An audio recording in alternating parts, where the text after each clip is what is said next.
교회 소식 전하겠습니다. 24일 날 성경위원과 마지막 시대 징조라는 특강을 제가 하게 되는데, 다음 주 목요일인데 목요일 10시에 그런 시간을 갖게 될 것입니다. 4월 28일 날 마지막 시대 목회자 모임을 저희 교회에서 갔는데 10시 20분에 홍유봉 선교사를 초청을 했습니다. 홍유봉 선교사는 지금 한 30년 전부터 예수님의 재림을 기다리면서 이스라엘도 수백 차례 왔다 갔다 하면서 영화도 찍고 다큐멘터리도 만들고 샤론의 꽃이라든가 휴거라든가 이런 영화를 만드신 분이에요.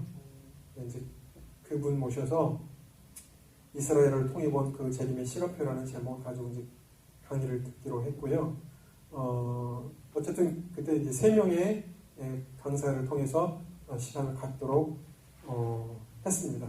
그래서 위에서 기도해 주시고, 또 혹시 관심이 있으신 분들은 주변에 알려주시고 해주시면 감사하겠습니다. 오늘의 성경 말씀은 고린도전서 15장 12절에서 19절까지의 말씀입니다. 고린도전서 15장 12절에서 19절까지의 말씀, 신약성경 282페이지입니다. 고린도전서 15장 12절에서 19절까지 찾으신 줄 알고 제가 봉독해 올리겠습니다. 그리스도께서 죽은 자 가운데서 다시 살아나셨다 전파되었거늘 너희 중에서 어떤 이들은 어찌하여 죽은 자 가운데서 부활이 없다 하느냐. 만일 죽은 자의 부활이 없으면 그리스도도 다시 살지 못하셨으리라. 그리스도께서 만일 다시 살지 못하셨으면 우리 전파하는 것도 헛것이요 또 너희 믿음도 헛것이며 또 우리가 하나님의 거짓 증인으로 발견되리니 우리가 하나님이 그리스도를 다시 살리셨다고 증거하였음이라. 만일 죽은 자가 다시 사는 것이 없으면 하나님이 그리스도를 다시 살리시지 아니하셨으리라. 만일 죽은 자가 다시 사는 것이 없으면 그리스도도 다시 사신 것이 없었을 터이요 그리스도께서 다시 사신 것이 없으면 너희의 믿음도 헛되고 너희가 여전히 죄 가운데 있을 것이요 또한 그리스도 안에서 잠자는 자도 망하였으리니 만일 그리스도 안에서 우리의 바라는 것이 다만 금생뿐이면 모든 사람 가운데 우리가 더욱 불쌍한 자리라. 아멘.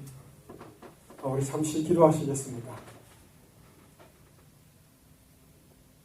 우리의 생명의 주인 되시는 거룩하신 아버지 하나님, 연약하고 부족한 저희들로 하여금 하나님을 알게 하시고 하나님의 말씀을 나눌 수 있는 은혜를 허락하여 주셨음을 감사드립니다.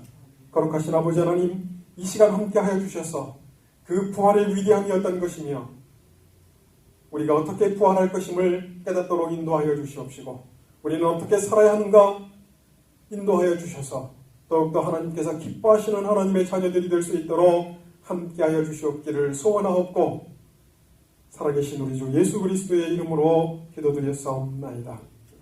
아멘. 프랑스 일화 가운데 굉장히 야망이 큰 사람이 있었답니다. 그런데 이 사람이 이 기독교인들이 예수 믿는 사람들이 세상에 생각보다 굉장히 많다는 사실을 알고 자기도 그럼 어떻게 하면 위대한 이런 종교를 만들 수 있을까를 생각하다가 목사님을 찾아가서 질문을 했답니다. 역사상 가장 위대한 종교를 만들려면 내가 어떻게 하면 되겠습니까? 라고 어떤 목사님한테 질문을 했답니다. 그 목사님이 대답하기를 수많은 사람들을 모아놓고 십자가에 못 박혀서 죽으시오. 그 다음에 3일 만에 다시 살아나시오. 이렇게 얘기를 했답니다. 기독교의 핵심은 부활입니다. 이 부활은 다른 어떤 종교나 어떤 사람이 모방할 수 없는 역사적 사실입니다. 우리 기독교는 예수 그리스도가 부활했다는 사실에 대해서 우리 기독교 교리 안에서 가장 중심적인 주제로 놓고 이 부활을 얘기를 하고 있습니다. 그런데 어떤 사람들은 부활은 거짓말이라고 얘기합니다. 부활은 제자들이 조작한 것이라고 얘기를 합니다. 어떤 사람들은 그렇게 비판하고 거짓말이라고 이야기를 합니다.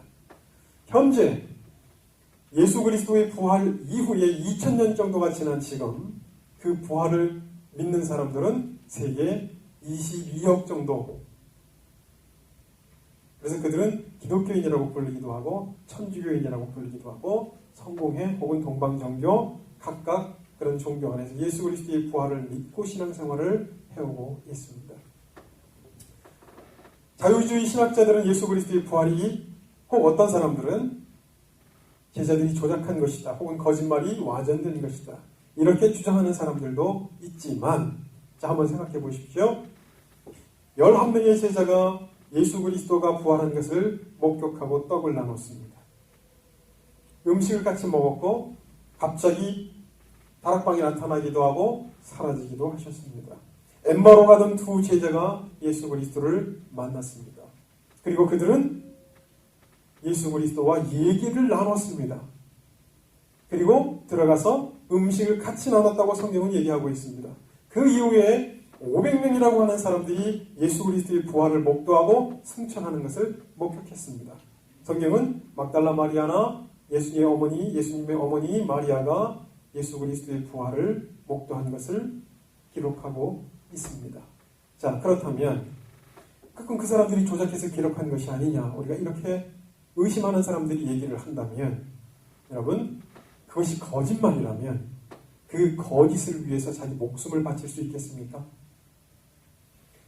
예수 그리스도의 부활이 거짓말을 자기들이 조작한 거짓말이라면 그 거짓말 때문에 자기의 목숨을 내놓고 순교를 할 수 있겠습니까? 그 거짓말 때문에 자기의 인생을 바칠 수 있겠습니까? 자기 생업을 버리고 예수의 부활을 증거하기 위해서 돌아다닐 수 있겠습니까? 어떤 누가 그런 미친 짓을 할 수 있습니까? 그것이 사실이었기 때문에 그 사실에 수많은 제자들이 반응한 것이고 수많은 사람들이 사역을 하고 복음을 전파하고 거기에 목숨을 걸고 그 사실을 증거하고 있는 것입니다. 역사가 요세푸스가 유대인 고대서에 그렇게 기록하고 있습니다. 예수 그리스도는 현자다. 그리고 수많은 제자들이 그를 추종하였다. 그리고 그가 부활하였다. 라고 전해진다. 라고 역사가 요세푸스가 기록하고 있습니다. 그 역사가 요세푸스는 수많은 역사가들이 인용하는 공인받은 역사가입니다. 그가 증거하고 있는 예수 그리스도의 부활, 이것은 역사적 사실이라는 것입니다. 인위적으로 누가 조작한 거짓말이 아니라는 것입니다. 실제 사건이라는 거죠. 오늘 본문에서 가장 반복되어서 나타나는 문구가 무엇이냐면 만일 죽은 자의 부활이 없으면 이라는 단어입니다. 문구입니다. 만일 죽은 자의 부활이 없으면 그래서 7가지를 바울이 얘기하고 있습니다. 만일 죽은 자의 부활이 없다면 그리스도도 다시 살지 못하셨으리라. 예수 그리스도가 다시 살지 못했다는 것입니다. 만약 부활이 없다면 그럼 예수 그리스도가 다시 살았다는 것은 부활이 있다라는 것을 증거하는 것이다 라고 얘기를 하고 있다는 거죠. 그리고 두 번째로 바울은 이렇게 얘기했습니다. 우리의 전파하는 것도 헛것이요. 뭘 전파합니까? 바울이 부활을 전파합니다. 하나님의 나라를 전파하고 예수 그리스도의 보혈의 십자가 대속을 전파하고 예수 그리스도가 우리의 죄를 위해서 죽었고 다시 부활하였다는 사실을 전파하는 것입니다. 전도하는 것입니다. 그런데 이 전도도 헛것이라는 것입니다. 만약 부활이 없다면 이 전도도 헛것이다. 그럼 뭘 이야기하는 것입니까? 이 부활은 역사적 사실이고 우리도 동일하게 부활한다라고 하는 사실을 전도하고 있는 것입니다. 너희의 믿음도 헛것이요. 세 번째로 너희가 믿는 것도 헛것이다. 우리가 믿는 믿음의 근간은 부활입니다. 썩을 것을 위해서 살지 않고 썩지 아니할 생명이 있다는 사실을 전하는 것이고 그것을 믿고 우리가 신앙생활을 하고 있다는 것입니다. 그것이 우리 믿음의 근거입니다. 근데 그 믿음이 헛것이다. 부활이 없다면 뭐라고 얘기했느냐? 네 번째로 우리는 거짓 증인이다. 거짓말을 하는 사람들이라는 것입니다. 하나님이 예수 그리스도를 살리셨다고 우리는 증거하고 있습니다. 그런데 만약에 부활이 없다면 우리는 거짓말을 하는 사람이다. 제가 전도할 때 잘 인용하는 내용이 있습니다. 그게 무엇이냐면 세상의 종교는 현재 300가지입니다. 그 300가지가 있는데 만약에 세상이 창조된 것이라면 그 300가지 중에 이 세상을 창조한 하나님을 믿는 그 종교 하나는 진실하다는 것입니다. 근데 만약에 창조가 아니고 진화된 것이라면 이 세상의 모든 종교는 다 거짓말이라는 것입니다. 천국도 지옥도 없고 성경에서 얘기하는 부활도 없다는 것입니다.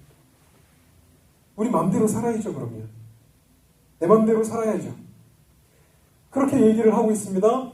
예수 그리스도가 하나님이 이 땅에서 살리신 것이 아니라면 우리가 증거하는 증거하는 내용이 다 거짓말이라는 것입니다. 현재 세계 22억의 사람들이 수많은 사람들이 거짓말을 하는 걸 따라가고 있는 겁니다. 만약에 이 예수 그리스도의 부활이 할 것이라면 거짓말이라면 이런 희대의 사기극이 있을까요? 지금 현재 22억만 속는 게 아닙니다. 역사 2000년 가운데 예수를 믿었던 수많은 사람들은 속은 거예요. 그리고 죽으면 아무것도 없는 겁니다. 바울이 그것 이야기합니다. 우리가 그러면 거짓 증인이다. 부활이 없다면 역설적으로 얘기해서 우리는 거짓 증인이 아니라는 것입니다.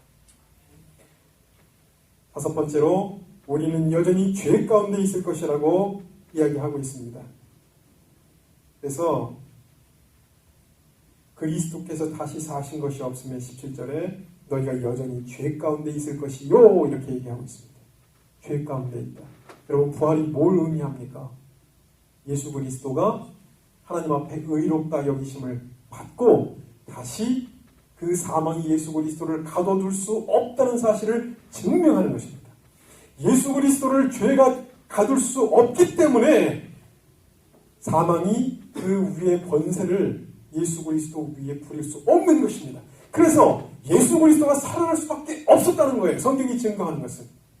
그래서 사망이 예수 그리스도가 생명에서 생명으로 다시 부활하신 것입니다. 사망이 생명에 삼킴받은 것입니다. 그래서 만약에 예수님이 부활하지 않으셨다면 우리도 역시 죄 가운데 있을 것이다. 그럼 예수 그리스도가 부활했다는 것은 우리가 죄 가운데 동일하게 살지 않을 수 있다는 것입니다. 죄 가운데 있는 것이 아니다. 그리스도를 믿고 사는 자들은 죄를 죄로 여기지 아니하고 하나님께서 의롭게 여김을 받는 자들로 살아갈 수 있다라는 사실을 역설적으로 얘기하고 있다는 것이죠. 여섯 번째로 그리스도 안에서 잠자는 자들이 망한다고 바울은 이야기하고 있습니다. 그래서 18절에 또한 그리스도 안에서 잠자는 자들도 망하였으리라. 여러분 이게 무슨 말입니까? 그리스도 안에서 잠자는 자들이 왜 망합니까? 부활이 없다면. 생명의 부활이 없다면 예수 그리스도를 믿고 죽은 그들은 낫승이라는 것입니다. 아무것도 아니라는 거예요. 망했다는 겁니다. 그러나 그들은 다시 살아날 것이라는 것입니다. 바울이 얘기하는 것은 그들은 다시 살아날 것이다. 누구처럼? 예수 그리스도처럼. 일곱 번째로 바울은 이렇게 얘기했습니다. 만일 그리스도 안에서 우리가 바라는 것이 다만 금생뿐이면 모든 사람 가운데 우리가 더욱 불쌍한 자리라. 예수 믿는 사람들이 왜 불쌍합니까? 만약에 금생뿐이면, 지금 이 세상뿐이면 왜 예수 믿는 사람들은 가장 불쌍한 자입니까? 예수 안 믿는 사람들은 자기 마음대로 살아갑니다. 자기가 원하는 거, 자기가 추구하고 싶은 거 마음대로 추구하며 살아갑니다. 그러나 예수 믿는 사람들은 절제하며 살아갑니다. 하나님께서 하지 말라는 거 하지 말고 살아갑니다. 그래서 불쌍하다는 것입니다. 만약에 부활이 없다면 기독교는 속고 살아가는 거예요. 역설적으로 무엇을 얘기하는 것입니까? 우리는 가장 축복받은 사람이라는 것입니다. 예수 그리스도의 부활이 있기 때문입니다. 예수 그리스도의 역사적 그 부활, 그것이 사실이냐 아니냐에 대해서 한간에 논쟁이 됐던 튜린의 세마포라는 것이 있습니다. 한번 보여주시겠어요? 빔 프로젝트를 켜놓은 건가? 됐습니다. 근데 왜 안 보이죠? 블랙 화면으로 해서 그렇습니다. 예, 한번 보여주세요. 요 이제 제가 넘기라고 할 때 넘겨주세요. 이 예수 그리스도 그 십자가에 매달렸다가 이제 무덤에 넣기 직전이죠. 세마포를 발끝에서부터 머리끝까지, 그다음에 머리끝에서 발끝까지 이렇게 통으로 이어진 것을 씌웁니다. 그림은 뭐 그렇게 잘 표현이 되어 있지는 않지만 그렇게 씌운 것으로 역사적으로 전해지고 있습니다. 넘겨주세요.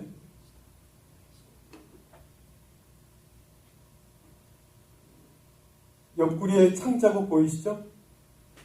머리에 가시멜로만 쓰시고 손에 지금 자국이 보이는지 모르겠는데 어쨌든 뭐 그렇게 그림 관에 넣기 직전에 자, 또 다음 장면. 뭐 저렇게 해서 어쨌든 돌아가셨습니다. 다음 장면.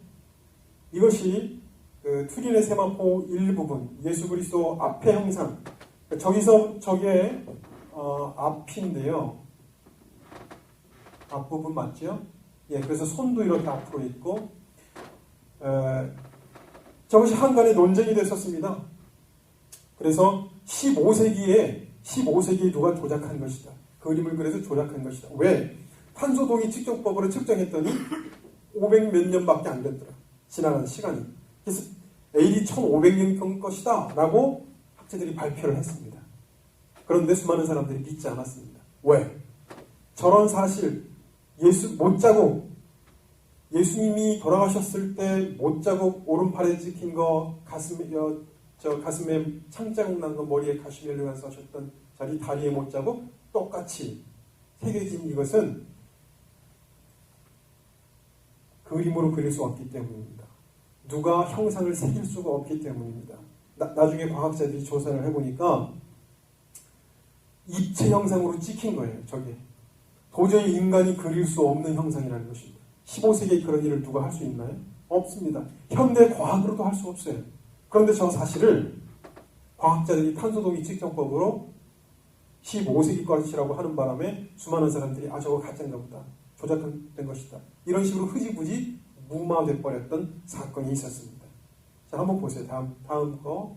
이거는 엑스레이로 특수 촬영을 해가지고 촬영한 것입니다. 그래서 이 핏자국들이 선명하게 남겨져 있는 사실들을 볼 수가 있습니다.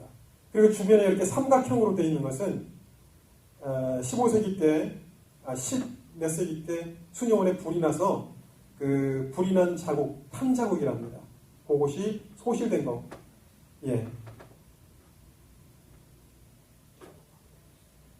그게 로마 그 성당에 있는 그것을 사진으로 이렇게 해놓은 것입니다. 실제로 그 세마포는 이렇게 유리관 같은 데다 담겨져가지고 그대로 길게 보관이 되어 있습니다. 저거는 이제 사진을 이렇게 앞뒷 모습을 해놓은 건데요. 지금 명확히 잘 보이지는 않지만 예수 그리스도 그 뒷모습에 이 채찍으로 맞아서 당시 유대인들이 채찍으로 그 죄인들을 때릴 때는 땅콩만한 쇠구슬들이 땅콩처럼 생겨가지고 가운데를 묶습니다. 그래서 그걸로 때리면 땅콩처럼 자국이 새겨나게끔 되어 있었다라고 하는데 예수님 뒷모습 전체에 그게 다 찍혀 있습니다. 그거를 보여줄 수 있도록 사진으로 형성해 놓은 거죠. 다음 장면. 특수 촬영을 해서 형상화를 시켰더니 이런 모습이 나오더라는 거죠. 한쪽 눈이 부었습니다. 이 사진에서. 명확하게 잘 보이지는 않는데, 뭐 어쨌든 그렇게 되어 있고, 지금 그 머리 부분에 그 희끗희끗하게 되어 있는 것이 핏자국입니다. 다음 장면. 네, 그것을 그림으로 그려본 거고요. 다음 장면. 네, 이거 뭐 아까랑 비슷한 똑같은 거고요. 다음 장면. 네, 다음 장면. 네, 저것이 이제 세마포를 저 위에 있는 부분 저렇게 세마포가 만들어져 있습니다. 그래서 밑부분부터 위를 덮어 씌웠다는 거고요. 네, 다음 장면. 이건 형상화한 작품인데요. 한쪽 눈이 부어 있는 것을 알 수 있습니다. 다음 장면. 다음 장면. 네, 이것은 이제 전체 통으로 짠 거. 요거를 옆으로 해서 걸어놨어요. 다음 장면. 예, 여기 요거 말고 다음 장면 한번 보여주세요. 아니네요. 바로 직전 장면. 예. 요거를 좀 더 확대해 보면 아까 저기 뒤에 희끗희끗하게 자국이 나와 있는 것. 예, 됐습니다. 역사적 사실이라는 사실을 역사가 증명하고 있고 이 튜린의 세마포가 증명하고 있습니다. 근데 그것이 인간의 과학, 현대 과학으로도 저거를 새길 수가 없다는 거예요. 천에다가. 저런 형태로 새길 수가 없다는 거예요. 미스테리예요, 미스테리. 성경은 이야기하고 있습니다. 그는 다시 부활하셨다는 것입니다. 그런데 그래서 오늘 우리 기독교인들이 왜 주일을 지키느냐? 안식교에서 계속 10계명의 안식일을 거룩한 성일로 지켜라 했기 때문에 토요일을 우리는 안식일로 지켜야 된다. 그래서 안식일을 지키고 있는데 우리 기독교는 왜 주일을 지키느냐? The Day of the Lord라고 되어 있습니다. The Day of the Lord, 주님의 날, 주님이 다시 부활한 날, 그것을 기념하기 때문에 우리는 주일을 지키는 것입니다. 예수 그리스도가 부활하신 그날을 기념해서 우리도 동일하게 그렇게 부활할 것이라고 하는 그 꿈, 소망을 품고 그 주일을 지키는 것입니다. 성경에서 죽은 나사로나 회당장 야이로의 딸 같은 그런 죽음에서 다시 살아난 것은 그걸 부활이라고 이야기하지는 않습니다. 우리가 얘기하는 부활은 썩을 몸이 썩지 아니할 몸으로 바뀐 것을 얘기합니다. 불완전한 몸이 영화로운 몸으로 바뀐 것을 얘기합니다. 그런데 회당장 야이로나 죽은 나사로의 다시 살아나는 것은 부활이라고 얘기는 하지만 그것은 소생의 개념을 얘기하는 것입니다. 다시 죽음을 맞이하고 썩는 육신이 흙으로 돌아간 것을 의미합니다. 그러나 기독교에서 이해하고 있는 예수 그리스도의 부활은 영원히 죽지 않을 몸, 영원히 썩지 않을 몸, 다시는 죽음이 없는 몸, 그것을 얘기하는 것입니다. 그 신령한 몸 얻는 것에 대해서 그러나 우리는 진지하게 생각해 봐야 될 문제가 있습니다. 무엇이냐면 성경에 누가복음 20장에 예수님께서 뭐라고 말씀하셨느냐? 저 세상과 죽은 자 가운데서 부활함을 얻기에 합당히 여김을 입은 자들은 장가가고 시집가는 일이 없으며 저희는 다시 죽을 수도 없나니, 이렇게 말씀하고 계십니다. 한번 잘 들어보세요. 저 세상과 죽은 자 가운데서 부활함을 얻기에 합당히 여김을 입은 자들은 장가가고 시집가는 일이 없으며 저희는 다시 죽을 수도 없나니. 여러분, 누가 부활하는 것입니까? 예수 그리스도가 부활했습니다. 그런데 그 예수 그리스도의 부활, 그 부활처럼 누가 부활하는 것입니까? 오늘 성경에서는 부활함을 얻기에 합당히 여김을 입은 자들이라고 이야기하고 있습니다. 한번 여기를 보세요. 내 자신이 부활할 것 같아요, 여러분? 죽은 다음에 내가 예수님처럼 짜자잔 하고 부활할 것 같습니까? 그런 믿음이 있으세요? 그냥 억지로 난 그런 거 잘 믿겨지지 않지만 오히려 입으로 고백해야 구원을 받는다니까 난 아멘! 이런 것이 아니라 내 양심상 내 마음 가운데 내가 진짜 부활할 것이다 라고 하는 확신, 그것이 있느냐 하는 것입니다. 성경을 쭉 살펴보면요, 부활과 관련된 내용들이 있어요. 근데 무슨 내용을 이야기하고 있느냐 한번 들어보세요. 베드로전서 3장, 베드로전서 1장 3절에 이렇게 얘기를 하고 있습니다. 찬송하리로다 우리 주 예수 그리스도의 아버지 하나님이 그 많으신 긍휼대로 예수 그리스도의 죽은 자 가운데서 부활하심으로 말미암아 우리를 거듭나게 하사 산 소망이 있게 하시며, 이렇게 되어 있습니다. 예수 그리스도를 부활시켜서 우리로 하여금 산 소망이 있게 하신대요. 성경에서 누가 부활하느냐? 분명히 성경은 그렇게 얘기하고 있습니다. 아담 안에서 모든 사람이 죽은 것 같이 그리스도 안에서 모든 사람이 삶을 얻으니 예수 그리스도는 첫 열매는 그리스도요, 이렇게 얘기하고 있습니다. 누가 부활하느냐? 그리스도 안에 있는 자들입니다. 그리스도 안에 있는 기독교인들이 부활한다는 것입니다. 그리스도 밖에 있으면 부활하지 않습니다. 그런데 그 그리스도 안에 있는 자들이 누구를 말하는 것이냐? 그리스도와 관계를 맺고 살아가는 사람들을 얘기합니다. 오늘 본문 말씀에 제가 베드로전서 1장 3절 얘기해 준 것처럼 그리스도로 말미암아 우리를 거듭나게 하사 산 소망이 있게 하시고, 이렇게 얘기했습니다.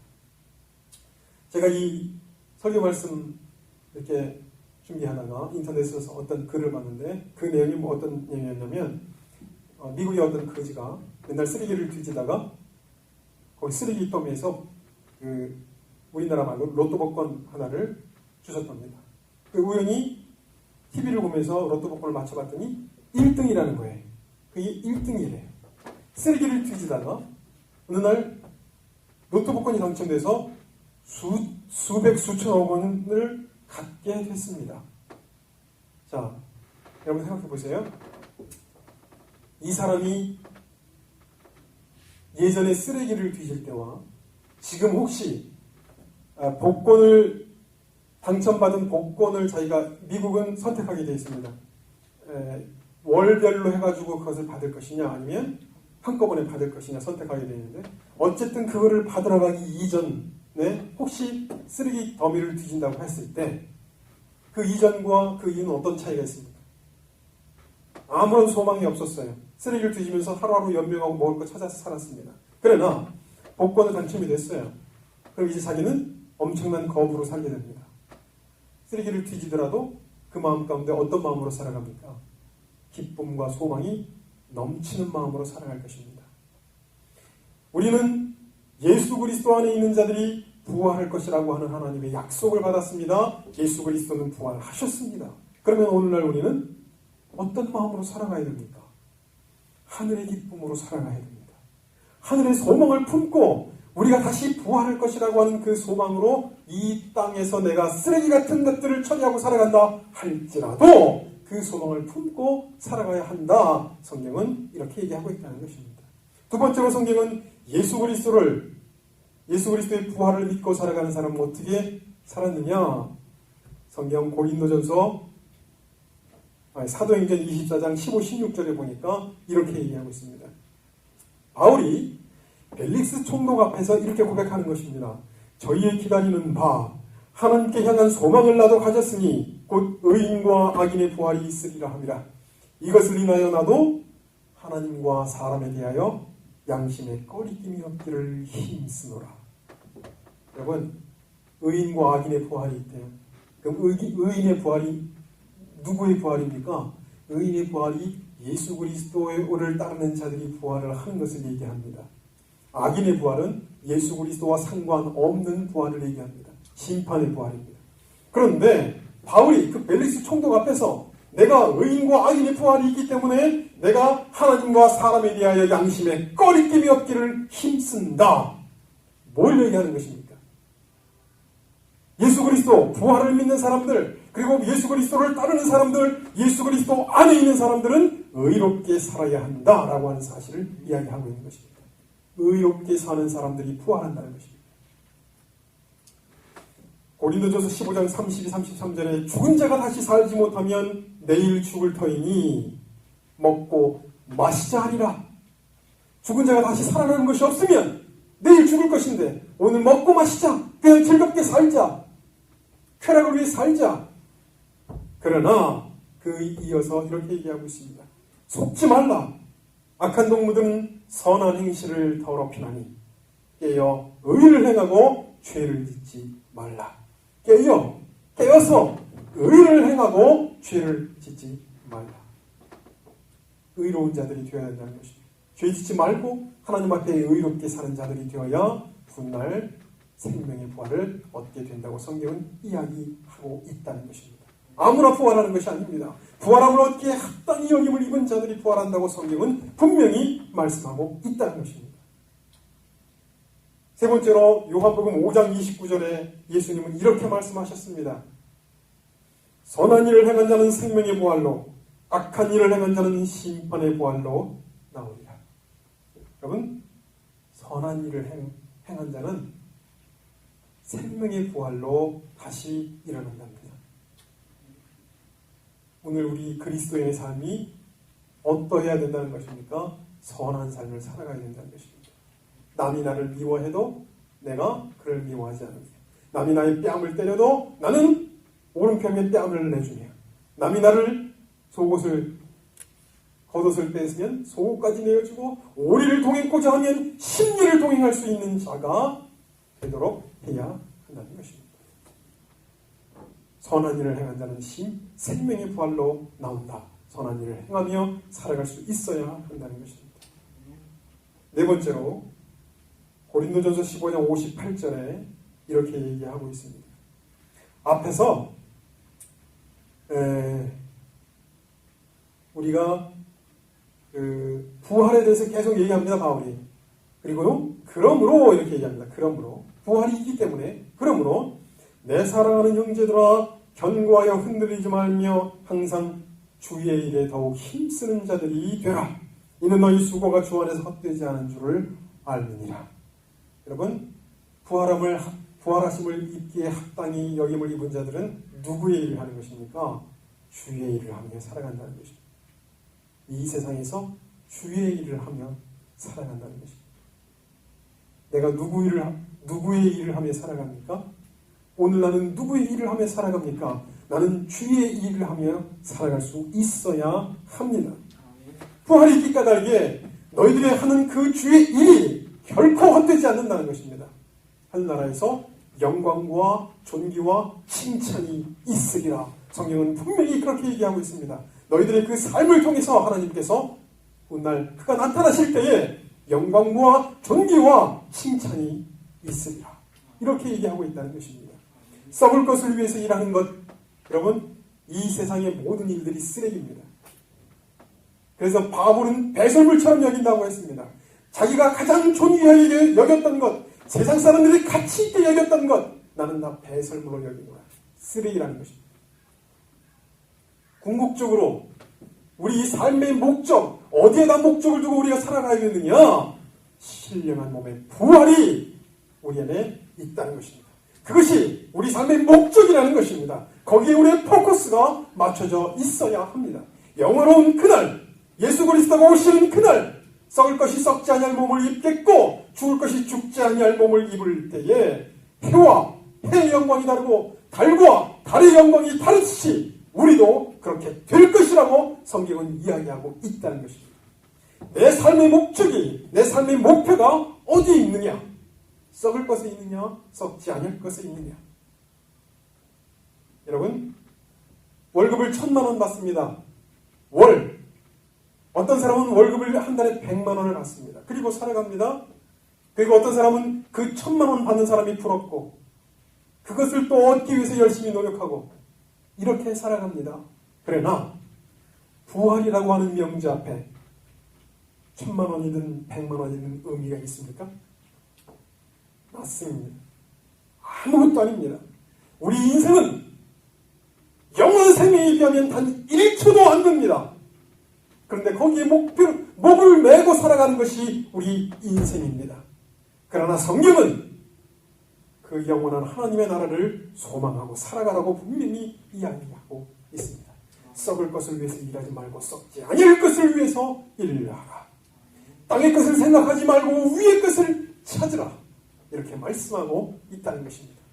여러분의 삶에 궁극적인 지향하는 목표를 어디에다 두고 살아가십니까? 부활입니까? 아니면 썩을 것입니까? 예수 그리스도의 부활은 곧 우리도 그렇게 부활할 것이다 라고 하는 예표로 부활한 것입니다. 그래서 성경은 첫 열매라고 얘기하고 있습니다. 예수 그리스도처럼 우리도 부활할 것입니다. 그러나 각자 그 영광은 다를 것입니다. 만약에 내가 예수 그리스도 안에 있는 존재가 아니라면 나는 부활하지 않습니다. 하나님의 심판만 기다리고 있을 따름입니다. 이것이 성경에서 얘기하고 있는 우리의 인생입니다. 거짓이 아니며 진실입니다. 말씀을 묵상하면서 하나님의 뜻이 무엇인지 분별하고 더욱더 부활의 영광을 소망하며 살아가시는 우리 주님께 여러분들이 되기를 소망합니다. 잠시 기도하시겠습니다. 거룩하신 주님, 생명의 부활이 있음을 압니다. 예수 그리스도처럼 우리들도 부활할 것임을 압니다. 더욱더 하나님이 말씀하시는 그 말씀대로 순종하며 살아가고 선한 일을 행하며 의롭게 살며 그 소망 가운데 살며 더욱더 주의 일에 힘쓰는 우리들이 될 수 있도록 주님 인도하여 주셔서 우리 주변에 아직도 예수 그리스도를 알지 못하고 어둠 가운데 살아가는 인생들에게 예수 그리스도를 증거할 수 있는 하나님의 거룩한 자녀들이 될 수 있도록 저희들을 인도하여 주시옵기를 소원하옵고 살아계신 우리 주 예수 그리스도의 이름으로 기도드렸사옵나이다. 아멘.